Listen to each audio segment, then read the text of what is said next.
little bit about it. Sounds like you know a lot about. I mean, you're way more educated than the average person out here, especially with the details.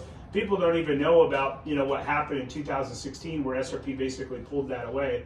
Yeah. And then they started making these hokey dokey, you know, like kind of little energy plans. How this program actually fits in, first of all, it's never been around before. SRP's never paid customers to export energy to them. But number two, it's never been something like this where this is what's called a power purchase agreement. Right.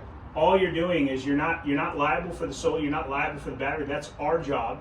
All you do is buy that energy off the rooftop. Mm-hmm. By the way, we give your roof a 25-year warranty, and the good news for it, this goes on the ship. It goes on your shop. I'm assuming that's a shop or something. It is, but I wouldn't put any holes in my metal building. So.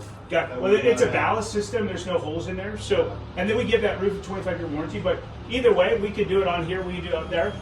But either way, here's how it works. It's just a massive reduction compared to what you're currently spending.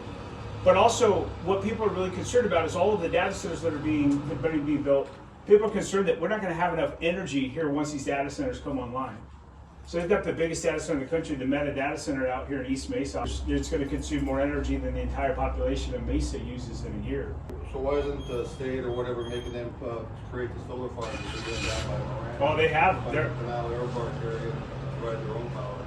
Well, they all of these data centers, there's a Google data centers across the street, then there's also Meta, they're covered in solar panels. The entire roof is covered. They have megawatts of it. But that's just a small fraction of how much energy those things consume.